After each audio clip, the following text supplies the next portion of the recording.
4 படம் ஜெயிச்ச உடனே பகுத்தறிவு வரும். 3 படம் தொடர்ந்து ஊத்திக்கிச்சுன்னா மனுஷோர் என்ன மண்ணையே திங்கிற சூழ்நிலை கூட வந்துடும். வாழ வைத்த தெய்வம் என்னத்துக்கு வாழ வைக்கணும்? உங்களால ஓட்டு 10 ஓட்டு கூட வராது. ஆனா 10,000 ஓட்டு ஒரே நிமிஷத்துல போயிடும். நான் நடிக்கிறேன், அதுக்கு காசு வாங்குறேன்.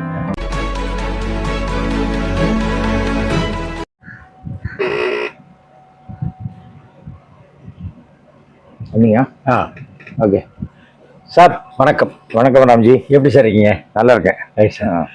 75 எப்போ பார்த்தாலும் சொல்லிட்டே இருக்கீங்களா சார்? ஆமா. ஏன் சார் வயசு அப்படி?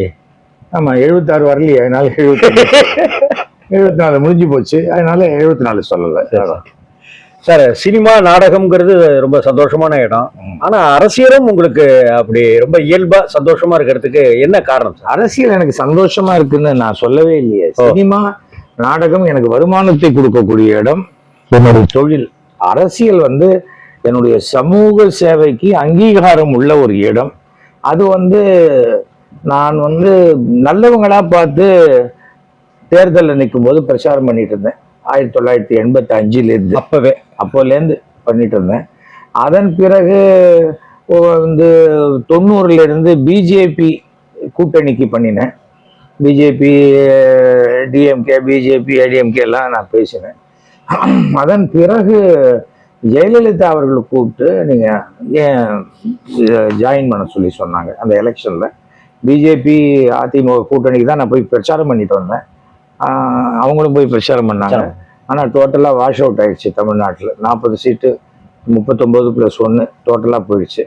இருந்தாலும் அவருடைய ஆளுமைக்காக அவங்க சொன்னாங்க, அதனால போய் ஜாயின் பண்ணேன்.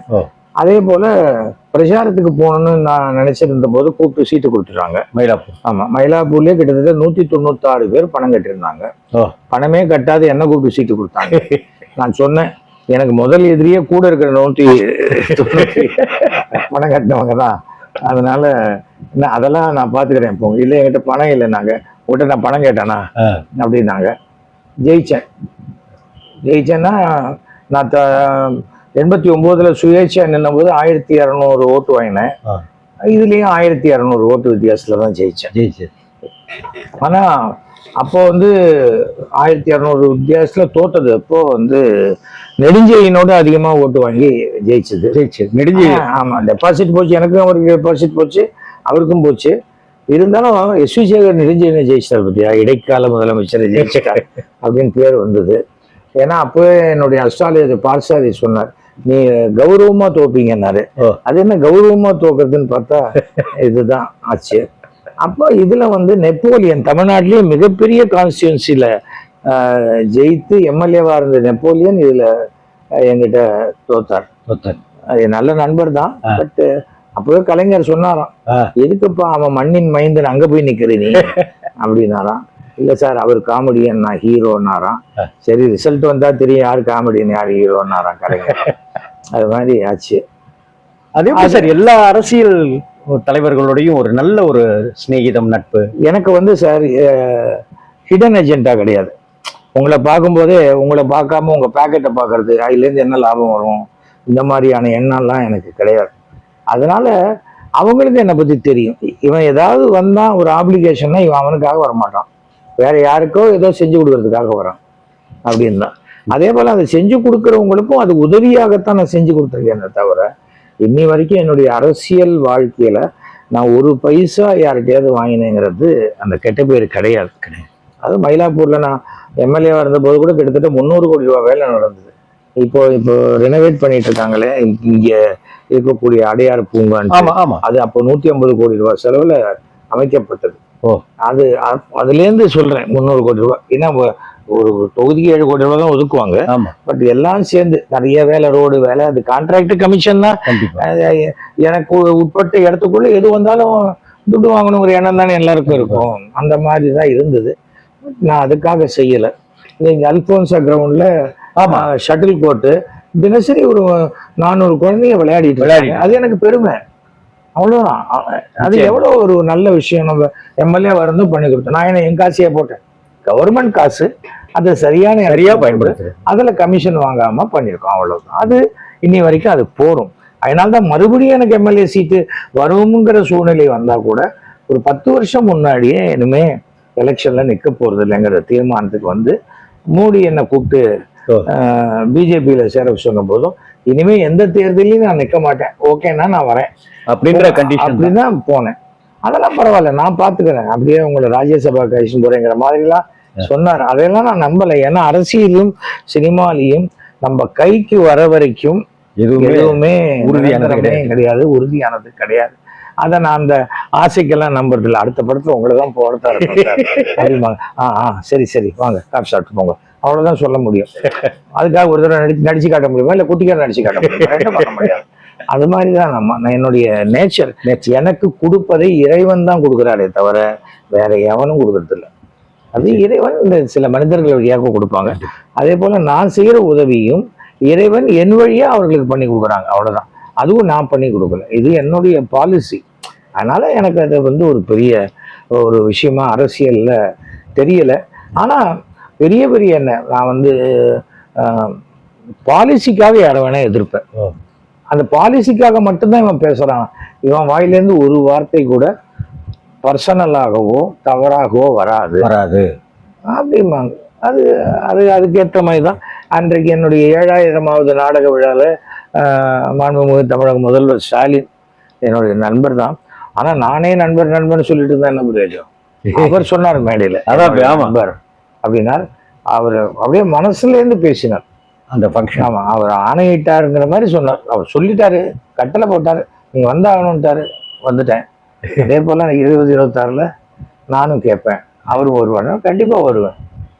பிரச்சாரம் பண்றீங்க, கூப்பிட்டா போவேன். ஆனா அதுக்கு முன்னாடி நானும் கேட்டிருக்கேன். தமிழ்நாட்டுல கிட்டத்தட்ட 5 லட்சம் பிராமணர்கள், ஏழை பிராமணர்கள், பட்டன் போன் கூட இல்லாத பிராமணர்கள் ஓட்டு கூட போடாம இருக்காங்க. ஏன்னா இந்த 70 ஆண்டு காலத்துல எந்த சலுகையுமே அனுமதிக்காதவர்கள் இந்த பிராமணர்கள். அவர்களுக்கு வந்து ஏதோ ஒண்ணு ஒரு பெரியார் காலத்துல சொல்லப்பட்டதுல 3% வர்சஸ் 97% நடந்த ஒரு போர்ல 3% இது நேச்சுரல் 97. ஆனா சண்டை நடக்கிறது முழுக்க 97 தான் அடிச்சுக்கிறாங்க தவிர இந்த 3% கிட்ட போய் யாரும் பண்றதுல. இந்த 3% போய் அவங்க போய் ஆணவ கொலை பண்றது கிடையாது, ஜாதி கலவரம் பண்றது கிடையாது, அடுத்த சமூகத்தினரை போய் டிஸ்டர்ப் பண்றது கிடையாது, எதுவுமே கிடையாது. அவங்க ஏதோ படிப்பு ஒழுக்கமா இருக்கணும், படிச்சா முன்னுக்கு வரலாம், இதைத்தான் பெரியவங்க சொல்லி கொடுத்தாங்க, அதை பண்ணிட்டு வந்துட்டு இருக்காங்க. அதனால அப்படிப்பட்டவர்களுக்கு நீங்க அந்தனர் நலவாரியம்னு ஒன்று ஆரம்பிங்க. வருஷத்துக்கு ஒரு 75 கோடி இல்லை 100 கோடி ரூபாய் இல்லை ஒதுக்கினீங்கன்னா நலிந்த பிராமணன் முன்னுக்கு வரும்போது அவங்க கிட்டத்தட்ட தமிழ்நாட்டுல 3 லட்சம் ஓட்டு உங்களுக்கு கிடைக்கும். அந்தனர்களுடைய ஓட்டு கண்டிப்பா கிடைக்கும், மாற மாட்டாங்க.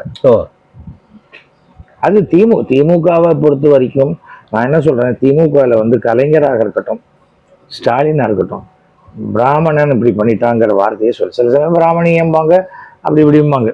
ஆனா சில சமயம் கொஞ்சம் அறவேக்காடுகள் கூட இருந்துகிட்டே சொந்த காசுல சூன்யம் வச்சுக்கிற மாதிரி கூடவே இருக்கிறவங்க பேசுற பேச்சுக்கள் அதுதான் ஓட்டு வங்கியை பாதிக்குது தவிர இவங்க ஒன்றும் பண்ணல.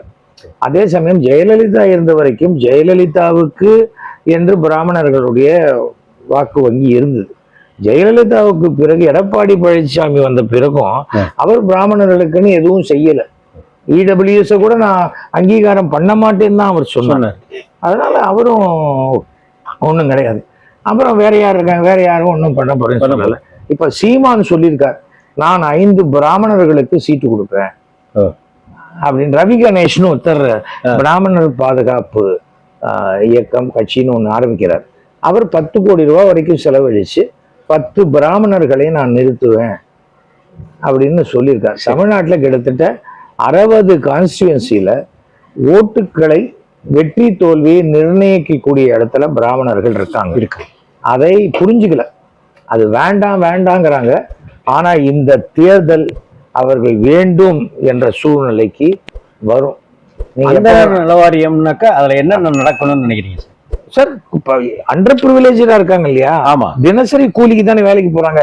அது சாவா இருந்தாலும் சரி, கல்யாணமா இருந்தாலும் சரி, சமையல் வேலையாக இருந்தாலும் சரி, புரோகிதமா இருந்தாலும் சரி, அன்னைக்கு வந்தா மாசம் முழுக்க அமாவாசை வருது இல்லையே, மாசத்துக்கு ஒரு நாள் தானே அமாவாசை வருது. அதே போல மாசம் முழுக்க எல்லார் வீட்லயும் திதி வராது இல்லையா. அப்ப வரும்போது பண்றாங்க, நம்பிக்கை உள்ளவர்களுக்கு போய் பண்றாங்க. இதை கேவலமா பேசுறவங்க கூட வீட்டுல அப்பா அம்மா செத்து போயிட்டா நல்லா பண்ணுங்க ஐயரே, நல்லபடியா நடக்கட்டும், ஐயோ அவங்க நல்லபடியா போய் சேரணும்ன்றாங்க. இன்னொரு ஆசீர்வாதம் வேணும். அதெல்லாம் வேணும், அதெல்லாம் வேணும். ஆனா அது குடும்பத்துக்கு தான் வேணும். வெளியில திட்டும் போது என்ன வேணா திட்டிக்கலாம். கண்டிப்பா. இன்னைக்கு கூட சமீபத்துல பாருங்க, சூரி நடிகர், ஆமா, அவர் வந்து மண் சோறு சாப்பிடுறத பத்தி அவருடைய ரசிகர்கள் அந்த படம் வெற்றி அடைஞ்ச அது இன்னும் பெரிய வெற்றி அடையணும்னு மண் சோறு சாப்பிட்டுருக்காங்க. மண் சோறு சாப்பிடுறதுங்கிறது என்னன்னா, மண்ணால் அந்த இடத்த நல்லா மெழுகிட்டு அதுல சாப்பாடு போட்டு அதுல சாப்பிடுவாங்க. அதுக்காக மண் சோறுனா மண்ணோட கலந்து திங்கிறது கிடையாது. அது ஒரு வேண்டுதல். எதுக்காக மட்டும் அடிச்சுக்கிறாங்க, முடிய கொடுக்குறேன்னு மட்டும் அடிச்சு காணிக்கை. அது அவங்க நம்பிக்கை. அதை கேலி பண்றவங்க 1000 பேர்லாம். உனக்கு தான் முடி வளரும் தானே கொடுக்குறேன், நீ கொடு, முடி வளர்ந்தா கொடுத்துட்டு போ. அது வந்து அது. ஆனா நான் என்ன சொல்றேன், கடவுள் நம்பிக்கை இருக்கிறவன், நம்பிக்கை இல்லாதவன் இருந்துட்டு போ. ஆனா கடவுள் நம்பிக்கை இருக்கிறவன் நம்பிக்கை இல்லாதவனை ஏதாவது திட்டுறானா? திட்டுறான். ஆனா கடவுள் நம்பிக்கை இல்லாதவன் நம்பிக்கை இருக்கிறவனை திட்டுறான். அது தவறான ஒரு விஷயம். உங்களுக்கு வேற நம்பிக்கை, உங்களுக்கு நீங்க தாடி வளர்த்துருக்கீங்க, நான் வளர்க்கல, ஏன் எனக்கு வளராது. அதுக்காக தாடி வளர்க்குறவங்க எல்லாம் பார்த்து நான் திட்ட முடியுமா? ஏன்னா எனக்கு 2 நாள் 3 நாள் விட்டாலும் இப்படித்தான் இருக்கும். என் பையனுக்கு இந்த பக்கம் பண்ணிட்டு இங்க பண்றதுக்குள்ள மறுபடியும் என்ன பண்ண முடியும்? ஒவ்வொருத்தருக்கும் ஒவ்வொரு நேச்சர் இறைவன் கொடுத்தது. மண்சோறு விஷயம் அந்த மாதிரி மண்சோறு சாப்பிட்டோன்னே சூரி போட்டுட்டாரு. இந்த மண்சோறு சாப்பிட்ற மாதிரி விஷயங்கள்லாம் பண்ணாதீங்க, எனக்கு பிடிக்காது அப்படின்னு அதை கண்டிக்கிறேங்கிற மாதிரி ஏதோ சொல்லிட்டார். ஆமா. உடனே வைரமுத்து, ஆண்டாள் புகழ் வைரமுத்து, உன்னுடைய இந்த பகுத்தறிவை நான் பாராட்டுகிறேன் தம்பி அப்படின்னாரு. அதுக்கு நான் போட்டேன், 4 படம் ஜெயிச்ச உடனே பகுத்தறிவு வரும், 3 படம் தொடர்ந்து ஊத்திக்கிச்சுன்னா மனுஷோர் என்ன மண்ணையே திங்கிற சூழ்நிலை கூட வந்துடும், அதை பார்த்துக்கணும். கண்டிப்பா. தவிர வந்து அவன் அப்பா அம்மாவுக்கு கூட செய்யாம கட் அவுட்ல பால் ஊத்துறது நடிகனுக்கு ஊத்துறான். அப்பா அம்மாவுக்காக கூட அவன் மனுஷோரு தின்னுருப்பானான்னு தெரியாது, சூரிக்காக சாப்பிட்றான். அப்படிப்பட்ட ஒரு தன்னை சந்தோஷப்படுத்தின ஒரு நடிகன் நல்லா இருக்கணும்னு மனுஷோரு சாப்பிட்றான்னு சொன்னா அதை கேலி பண்ணினா அது நம்பிக்கை துரோகம்னு போட்டேன். கரெக்ட். ஏன்னா அவன் என்ன பண்றாங்க அந்த ரசிகர்கள், எனக்கு ரசிகர் மன்றமே கிடையாது, வேண்டான்ட்டேன். படம் பிடிச்சா பாரு, பிடிக்கலன்னு போ. அப்புறம் என்ன வாழ வைத்த தெய்வம், என்னத்துக்கு வாழ வைக்கணும்? நான் யாரையாவது நான் வீட்டு வாசல் உண்டி வச்சு நான் சினிமா நடிகன் போட்டால் டெய்லி எல்லாரும் காசு போட்டாங்கன்னா நான் வாழ வைக்கலாம். நான் நடிக்கிறேன், அதுக்கு காசு வாங்குறேன், அவன் காசு கொடுக்குறான், சந்தோஷப்படுறான், போறான், அவ்வளவுதான், முடிஞ்சு போச்சு. அதுக்கு மேல என்ன இருக்கு? சும்மா இந்த இந்த இந்த என்னது உலகாட்டிக்கு எல்லாம் பேசி ஏமாத்துற வேலையெல்லாம் எனக்கு தெரியாது.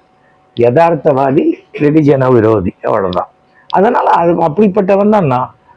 அதே போல ஸ்டாலின் சொன்னது எனக்கு கண்டிப்பாக ஸ்டாலின் அவர்கள் என்னை அழைத்தால் போவேன். அதுக்கு முன்னாடி இதை செஞ்சு கொடுத்தாதான் போவேன்னு நான் சொல்ல முடியாது, எந்த அரசியும் நான் சொல்ல முடியாது. இப்போ கேட்கலாம். திமுகவே எலெக்ஷனுக்கு 2 மாசம் முன்னாடியே திராவிட கழகத்தை எல்லாரையும் ரூம்ல வச்சு பூட்டிடுவாங்க, தயவு செஞ்சு வராது, இருக்கிற ஓட்டும் போயிடும் நமக்கு. ஏன்னா இவங்களால ஓட்டு 10 ஓட்டு கூட வராது, ஆனா 10,000 ஓட்டு ஒரே நிமிஷத்துல போயிடும். அந்த மாதிரி பண்ணக்கூடியவர்கள். கண்டிப்பா. இப்போ 2 பேரும் பிரச்சனையில் மாட்டிக்கிட்டாங்க திமுக இருக்கவங்க.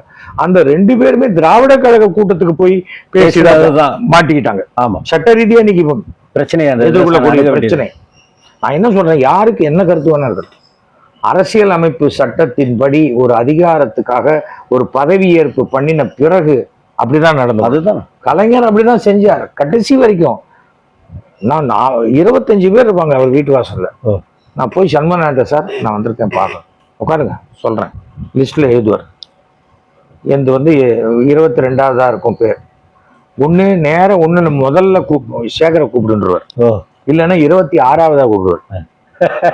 26ஆவதா கூப்பிட்டாருன்னா அன்னைக்கு எனக்கு அவர்கிட்ட 2 மணி நேரம் பேசுறது, ரொம்ப நேரம் எடுத்துக்கணும்னு பிளான். ஆமா, முதல்லையும் கூப்பிட்டாருன்னா ஒரு 1/2 மணி நேரமாவது பேசிட்டு, அதுக்குள்ள அவர் பாட்டுக்கு எட்டி பார்ப்பார். சார் வெயிட் பண்றாங்க, சரி என்ன உட்காந்து வச்சுட்டு அப்படியே வரவங்க, என்னப்பா என்ன விஷயம் சொல்லியா அப்படின்ட்டு அதெல்லாம் பேசிட்டு அனுப்புவார். அவங்க பாப்பா இவன் என்னடா கூட உட்காந்துருக்கிறான் அப்படின்னு. அதை வந்து மிக நகைச்சுவையாக ஸ்டாலின் அவர்கள் மேடையை கூப்பிட்டு, ஆமா நாங்கெல்லாம் உட்காந்துருப்போம், இவர் தப்பு இந்த செஞ்சு கொடுத்துரும் பாரு வேற. அது வேற சொல்றேன். எங்களுக்கா அவரை பார்த்தா அப்படி கோவம் வரும். ஆனால் அப்படி ஏன்னா அது ஒரு தார்மீகமான கோவம். ஸ்டாலின் அன்னைக்கு நினைச்சேன் எங்க அப்பா நான் போய் பார்க்க முடியாதான்னு நினைக்க முடியாதா, அவர் தலைவரேன்னு நான் சொல்லுவேன். அதே இன்னைக்கு உதயநிதி ஸ்டாலின் தலைவர்கிட்ட சொல்லிட்டீங்களான்னு தான் கேட்பேன். இப்போ ஓகே. ஆமா, அந்த அந்த பண்பு இல்ல, அவ்வளவுதான். ஆனா எனக்கு தமிழக அரசியல்லயே சரி இந்திய அரசியல்லையா தெரியாது. நான் அதிமுகல இருந்த பொழுது